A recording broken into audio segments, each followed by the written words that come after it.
네, 긴 본문이었습니다. 긴 본문 함께 읽으셨는데요. 오늘 우리가 함께 읽은 본문 예수님의 마지막 기도입니다. 마지막 기도라고 할 수 있습니다. 그러니까 십자가를 이제 몇 시간 앞두신 거예요.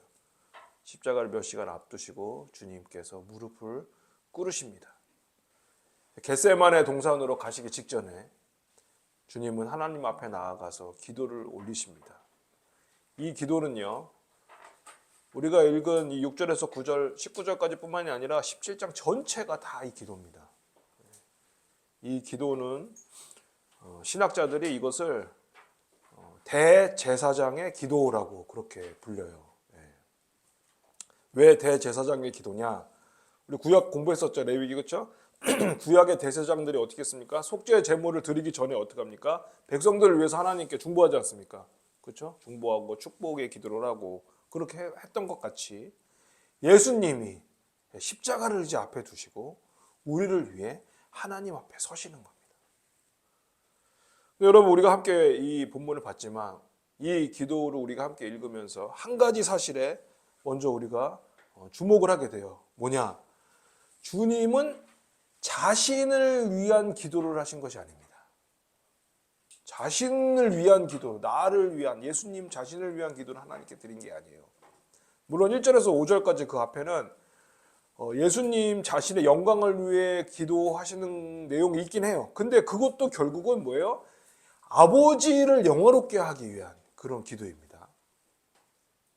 그리고 우리가 함께 읽은 6절부터는요, 온전히 이 세상에 남겨질 제자들, 그 제자들을 위한 기도입니다.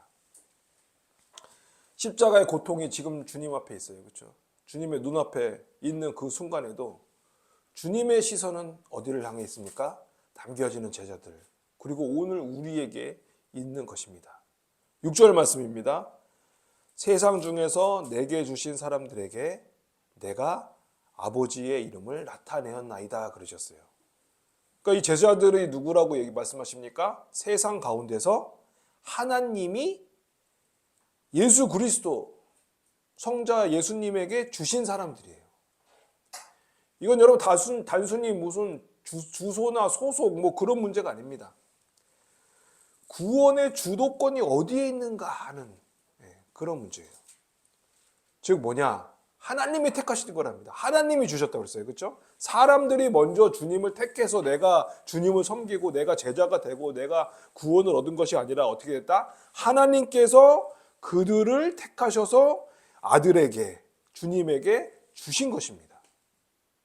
우리도 마찬가지입니다. 우리가 하나님을 찾고 하나님 앞으로 간 게 아니에요. 하나님 우리가 찾아서 간 게 아닙니다. 하나님께서 우리를 택하시고 우리에게 찾아오신 것입니다. 이처럼요, 우리는 하나님께서 아들에게 주신 사람들입니다. 이 사실 위에서 오늘 주님의 기도가 쫙 펼쳐지고 있습니다. 어떻게 보면 오늘 이 기도는요, 주님의 육신을 입으신 몸으로서의 마지막 유언과도 같은 겁니다. 그렇죠? 십자가를 앞에 두시고요, 우리를 위해 간절히 하나님 아버지 앞에 아뢰는 그러한 주님의 간곡한 중보의 기도인 것입니다. 오늘 말씀을 통해서 우리가 이 기도에 귀를 기울이고 또 주님의 그 큰 사랑과 그 큰 뜻을 깨닫는 귀한 시간이 되시기를 바랍니다. 먼저 주님은 6절에서요, 우리가 함께 봤죠. 제자들이 어떤 사람인지를 먼저 밝히셨다고 그랬어요. 그들은 아버지의 말씀을 어떻게 했다? 지킨 자들이다. 그렇죠? 그리고 무엇을 믿었습니까? 하나님의 독생자이신 것을, 주님이 하나님의 독생자이신 것을 믿는 자들입니다. 즉 그냥 팬이 돼서 예수님을 그냥 막 쫓아다닌, 그런 따라다닌 군중, 그런 사람들이 아닌 거예요. 말씀처럼 하나님이 정말 한 명 한 명을 다 택하시고 그들을 아들에게 맡기신 그런 사람들인 겁니다. 그리고 주님은 어떻게 하셨습니까? 그들을 맡아서 그들을 이끄신 거예요. 그들을 사역하신 거죠. 그렇죠? 목자가 되셔서 그들을 품으시고 인도하신 거예요. 그리고 그들에게 무엇을 나타내십니까? 하나님에 대해서, 하나님의 이름, 하나님의 본질, 하나님의 성품을 가르치시고 본인 자신을 통해서 나타내신 것입니다. 8절을 보시면은요, 주님은 제자들이 세 가지를 알고 받았다고 말씀하시는데요. 제가 8절을 봉독합니다. 나는 아버지께서 내게 주신 말씀들을 그들에게 주었다고 그러셨고요. 그들은 이것을 받고 내가 아버지께로부터 나온 줄을 참으로 아오며 아버지께서 나를 보내신 줄도 믿었습니다. 그러셨어요. 그렇죠? 즉 제자들이 뭐라냐? 하나님이 주님에게 주신 모든 것이 어디로부터 왔다? 하나님으로부터 왔음을 제자들이 알았다는 거예요. 그리고 그걸 안 것뿐만이 아니라 그 말씀들을 어떻게 해요? 받아들인 겁니다. 그리고 예수 그리스도, 독생자이신 예수 그리스도가 어디서부터 왔다? 하나님으로부터 오셨다는 것을 믿었다고 분명히 말씀하고 있습니다. 이건 여러분 지식적인 문제가 아닙니다. 주님부터 오는 모든 것들, 그것을 살아있는 말씀으로 받아들이고 그 안에 거하는 삶을 뜻하는 것입니다. 제자들은 그런 사람들이었습니다. 그리고 11절 하반절에서 주님은 이렇게 기도하십니다. 거룩하신 아버지요, 내게 주신 아버지의 이름으로 그들을 보존하사 우리와 같이 그들도 하나가 되게 하옵소서 그러셨어요. 여기서요, 우리와 같이라는 이걸 그냥 지나치면 안 돼요. 우리가 계속 얘기했어요. 하나가 된다. 그들과 우리와 같이 하나가 된다는 게 뭡니까, 여러분? 이 주님이 기도하실 때 이 하나됨이라는 거는 아버지와 아들과의 관계예요. 그렇죠? 우리가 또 여러 번 지난주, 지지난주 계속 함께 묵상했던 삼위일체 하나님 생각나시죠? 그렇죠? 삼위일체 하나님 안에 뭐가 있습니까? 완전한 교제와 완전한 사랑의 사귐과 그 교통하심이 있다고 그랬습니다. 그렇죠? 그 깊고 완전한 삼위일체 하나님의 그 하나됨이 누구한테까지 이루어지길 원한다? 이들에게. 이들이 누굽니까? 제자들에게, 그들에게 그것이 이루어지기를 간절히 원한다는 그러한 중보기도를 하늘 아버지께 우리 주님께서 올리고 계신 것입니다. 즉 지금 우리도 마찬가지입니다. 우리 안에 성도들의 교제의 수준이 어느 때까지 올라가야 된다? 하나님의 성부, 성자, 성령 하나님, 그 삼위일체 하나님의 그 내적인 교제의 수준처럼 올라가야 된다는 거예요. 그것이 우리의 사귐의 기준이 된다는 것입니다. 근데 여러분, 이것이 우리에게 무엇을 의미합니까? 우리가 막 노력해서 삼위일체 하나님처럼 그렇게 우리가 사귈 수가 있어요? 교통할 수가 있어요? 없어요? 안 돼요. 절대 안 돼요. 이건요, 성도의 하나 되는 거는 이 성부, 성자, 성령 하나님 삼위일체의 그 교통하심 같이 하나 되는 거는 절대로 우리가 노력해서 만들어내야 할 그런 목표가 아니라는 거예요. 아니, 인간의 노력으로는 그렇게 될 수가 없는 차원의 것입니다. 그건 뭐냐? 우리가, 제가 항상 말씀드립니다. 우리가 어떻게 됩니까? 그 안으로 초대를 받는 거고, 하나님이 우리를 부르신 거고, 우리가 초대를 받는 거고요. 우리가 거기 안으로 들어가는 거예요. 그렇기 때문에요, 이 성도 간의 교제, 우리가 하나가 되는 건 여러분, 우리가 성취하고 우리가 해내는 게 아니라 전적으로 누구의 주권이다? 하나님의 선물인 것입니다. 아버지와 아들이 하나인 것 같이 그 교제의 흘러넘침이 우리 가운데 성령 충만함으로 나타나는 거예요. 그것이 바로 주님께서 꿈꾸시는 교회의 모습인 것입니다.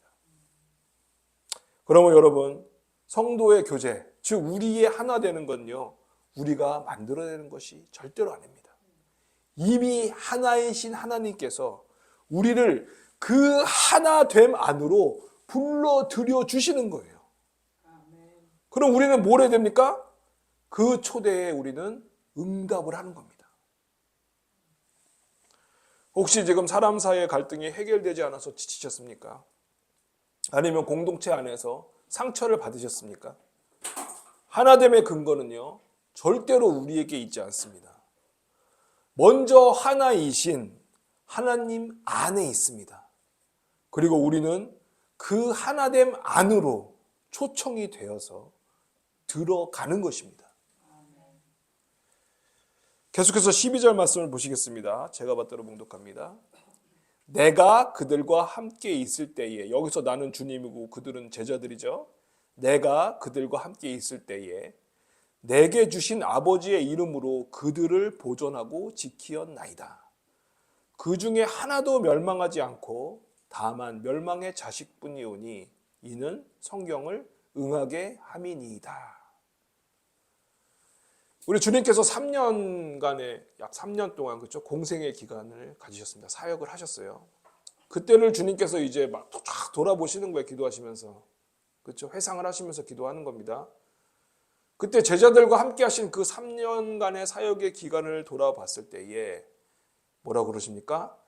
한 명도 잃어버리지 않았다라고 하셨습니다. 그들을 보존하고 지켰나이다 그러셨어요. 그런데 다만 멸망의 자식뿐이오니 그랬습니다. 이게 누가 있었습니까? 가룟 유다의 실족이 있었습니다. 그것은 분명히 아픈 일이에요. 그렇죠? 주님을 배반하고 있지 않았습니까? 유다도 3년 동안 주님과 함께 다니며 주님의 말씀을 듣고 주님의 기적을 보고 주님이 정말 하나님의 아들이신 것을 그도 직관적으로 느꼈을 것입니다. 하지만 결국에는 은 30에 주님을 팔았습니다. 겉으로 봤을 때요, 이것은 주님 사역이 실패한 것으로 볼 수 있습니다. 배신을 당한 실패라고 볼 수 있어요. 하지만 주님은 그것조차 뭐라고 말씀하십니까? 12절 마지막에 뭐라고 그러셨습니까? 이는 성경을 응하게 함이니이다 라고 하셨어요. 즉 유다의 배반까지도 다 뭡니까? 하나님의 작정 안에 있는, 성경에 예언된 하나님의 작정 가운데 있는 일이라는 말씀이에요. 즉 여러분, 하나님의 위대하신 섭리는요, 어찌 보면 이런 비극적인 사건까지 다 담아내고 있는 것입니다. 우리 눈에 실패처럼 보이는 일들도요, 다 하나님의 경륜 안에서 이루어집니다. 하나님의 명령이 뜻이 아니면 참새 한 마리도 떨어질 수가 없어요. 모든 것이 다 하나님의 경륜 안에서 이루어지는 것입니다. 우리가 살 때에 우리의 삶 가운데 정말 우리가 이해하지 못하는 일들이 많이 있습니다. 왜 이런 갑작스러운 일들이 일어날까? 왜 이런 일이 생기는가? 납득이 되지 않는 순간들이 있습니다. 하지만 여러분, 그때에도 전능하신 하나님의 섭리는 멈추지 않는 것입니다. 이것이 믿음입니다, 여러분. 그리고 13절 하반절에서요, 주님께서 이 대제사장 기도하시는 목적을 분명하게 말씀하시는데요. 뭐라고 그러십니까? 내 기쁨을 그들 안에 충만히 가지게 하려 함이니이다 그러셨어요. 그러니까 주님이 원하시는 건요, 제자들이 잘 살고 안전하게 있고 그들의 생명이 보존되는 것이 원하시는 게 아니에요. 뭐다? 내 기쁨이 그들 안에 충만하게 되는 거예요. 충만한 기쁨입니다. 성령 충만이에요, 여러분. 제가 말씀드렸습니다. 샬롬이 기뻐할 수 없는 가운데서 또 기뻐하는 게 샬롬이라고 그랬어요. 이건 여러분 세상에 줄 수 없는 거예요. 세상은 상황이 좋을 때만 기쁨을 누리지 않습니까? 그런데 십자가의 고난을 통과해야 되고 이런 모든 어려움을 당해야 되는 이 삶의 현실 가운데 우리가 기뻐할 수가 있습니까? 그건 여러분, 부활을 소망하는 사람, 부활 너머에서 오는 그 기쁨을 믿는 사람만이 소유할 수 있는 것입니다. 그 기쁨은요, 주님이 가지신 그 기쁨, 그것은 오직 하나님께서만 우리에게 허락해 주실 수 있는 진정한 샬롬입니다. 주님은 그 기쁨이 그들, 즉 제자들 안에 차고 넘치기를 원하십니다. 그리고 지금 우리 이 자리에 함께하고 있는 우리 공동체, 또 이 말씀을 듣고 계신 모든 여러분들 안에 차고 넘치기를 원하시고 있는 것입니다. 지금 기쁨이 없으십니까? 삶이 무겁고 힘드십니까? 주님은 지금도 하나님의 우편에서 우리를 위하여 중보하고 계십니다. 이들 안에 나의 기쁨이 충만하게 해 주십시오라고요. 그 기도가 지금도 우리를 향하고 있음을 믿으시기 바랍니다. 우리가 느끼지 못한다고 해서 그 기도가 절대로 멈춘 것이 아닙니다. 주님의 중보는 계속되고 있습니다. 이 믿음으로 승리하는 우리 모두가 되시기를 바랍니다. 계속해서 14절 말씀입니다. 내가 아버지의 말씀을 그들에게 주었사오매 세상이 그들을 미워하였사오니 이는 내가 세상에 속하지 아니함 같이 그들도 세상에 속하지 아니함으로 인함이니이다 그랬어요. 그런데 이렇게 복음을 받은 결과가 뭡니까, 여러분? 그 결과는 세상의 미움입니다. 미움. 왜냐? 하나님의 말씀은요, 세상의 질서와 세상의 가치에 정면으로 부딪히는, 도전하게 되기 때문입니다. 돈이 전부라는 세상에서 하나님 나라를 말해요. 성공이 복이라는 곳에서 십자가를 말합니다. 강한 자가 이긴다는 세상에서 섬기는 자가 높아질 거라고 얘기하고 있어요. 이건 여러분 세상의 가치관과 충돌하는 것을 피할 수가 없는 것입니다. 초대교회가 걸어간 길, 그 길이 바로 이것이었습니다. 복음을 붙든 자들이 핍박받고요, 가정에서 쫓겨나고요, 직장을 잃었습니다. 로마 제국 전체가 그들을 사회의 적으로 취급했습니다. 하지만 여러분, 그것이 이상한 일이 아닙니다. 왜냐? 주님께서 분명히 지금 말씀하고 있어요. 당연한 일이라고 하시는 겁니다. 예수님 자신이 세상에 속하지 않으셨기 때문에 세상이 예수님을 미워했듯이 제자들도 세상에 속하지 않았기 때문에 미움을 받는 것입니다. 그렇기 때문에 여러분, 세상의 미움은요, 우리가 잘못 살고 있다는 그러한 신호가 아니에요. 오히려 반대로 우리가 제대로 살고 있다는 역설적인 증거가 되는 것입니다. 근데 15절에서 주님의 기도를 들어보십시오. 15절입니다. 내가 비옵는 것은 그들을 세상에서 데려가시기를 위함이 아니요 다만 악에 빠지지 않게 보존하시기를 위함이니이다 그러셨어요.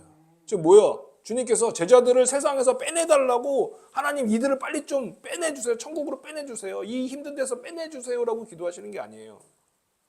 세상이 힘드니까 어서 하나님 나라로 이들을 좀 옮겨주십시오, 이렇게 하신 말씀이 아니에요. 뭐라고 그러셨습니까?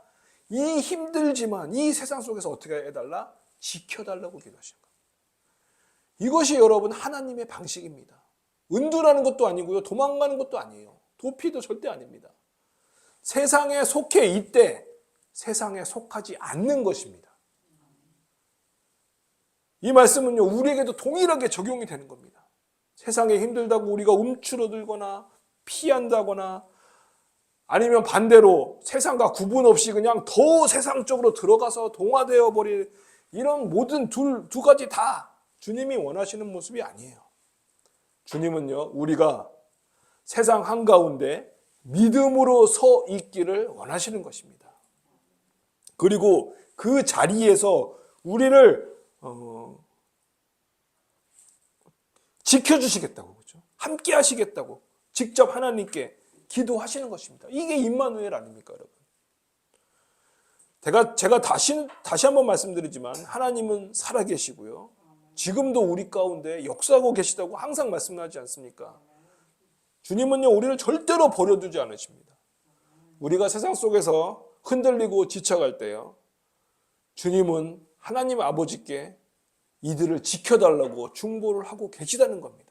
지금도 우리 주님은 우리를 중보하고 계심을 잊지 마시기 바랍니다.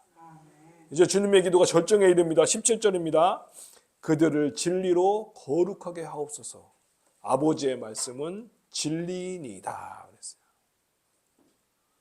거룩하게 한다고 그랬는데요, 거룩할 수 있는 방법이 뭡니까? 진리입니다. 진리. 거룩함의 도구는 진리예요, 여러분. 진리는 뭐예요? 곧 하나님의 말씀입니다. 그렇기 때문에 여러분, 우리가 성경을 공부하는 겁니다. 하나님 말씀을 붙드는 거예요.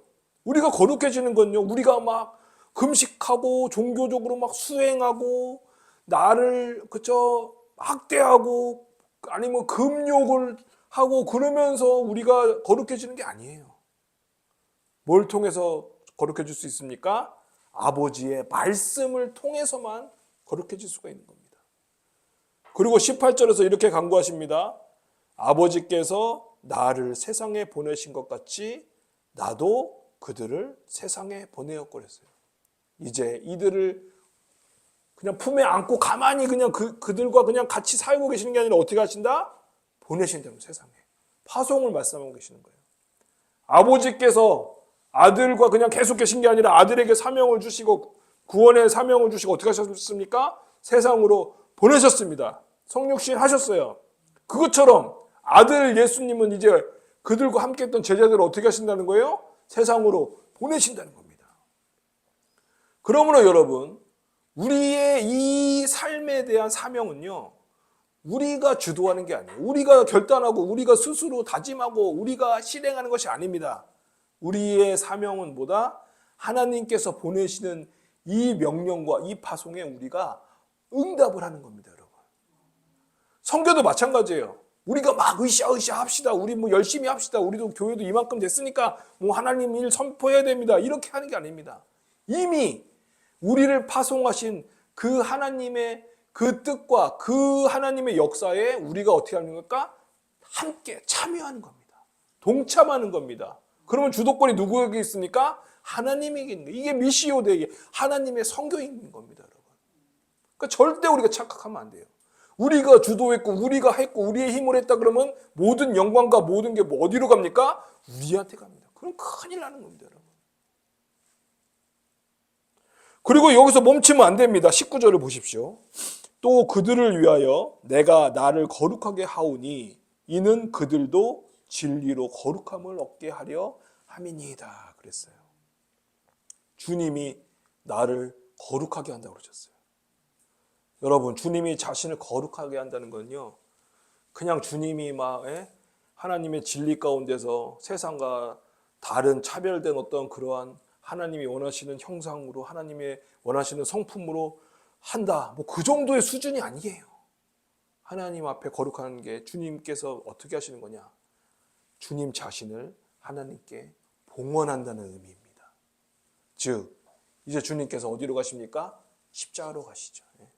십자가의 희생 제물로 거룩한 이 구속의 사역을, 하나님의 거룩하심을 드러내는 이 사역을 감당하시겠다는 말씀인 것입니다.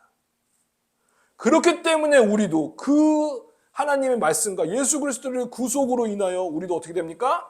거룩함을 입게 되는 거예요.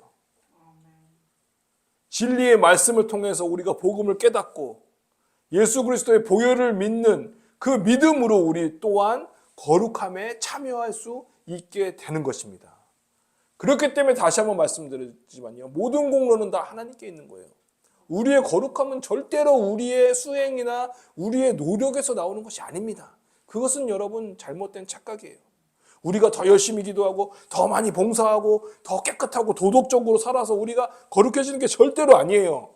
주님만이 거룩해지실 수 있고요, 주님께서 먼저 자신을 봉헌하셨기 때문에 우리가 그 뒤를 따라가며 거룩하게 되는 것입니다. 즉 우리의 거룩함의 근거는 절대로 우리 안에 있지 않습니다. 어디 있냐? 십자가에서 자신을 들이신 주님 안에 있습니다. 이것을 믿는 자가 구원을 받는다. 이것이 바로 복음인 것입니다. 때문에 우리의 출발점은요, 우리의 결단이 아니라 온전히 주님의 은혜입니다. 이것이 바로 오늘 주님의 대제사장적 기도의 핵심인 것입니다. 우리의 사명은 우리의 결단으로 이루어지는 것이 절대로 아닙니다. 이미 우리를 위해 자신을 봉헌하신 그 주님의 거룩한 사랑에 우리가 화답하며 참여하는 것입니다. 우리가 세상으로 나아가는 건요, 무언가를 증명하려는 것이 아닙니다. 이미 우리를 위해서 모든 것을 바치신 그 주님의 사랑을 우리의 온 삶으로 그것을 증거하는 것입니다. 전하는 거예요. 혹시 지금 이 자리에 지쳐 계신 분들이 계십니까? 믿음을 지키시는 것이 너무 힘드십니까? 사명이란 말이 너무나 무겁게 느끼십니까? 교회 안에서 상처를 받으셨습니까? 하나님이 나를 정말 알고 계시는지 의심이 드십니까? 그러시다면 여러분, 이 주님의 기도를 다시 들어보시기 바랍니다. 주님은 지금도요, 우리를 위해 하나님 앞에 나아가십니다. 십자가 직전에 그 간절한 마음으로 기도하셨듯이 지금도 하늘 아버지 우편에서 우리를 위해 중보하고 계십니다. 이 사람들을 보존해 주십시오. 이 사람들을 지켜주십시오. 이 사람들이 하나가 되게 해주십시오.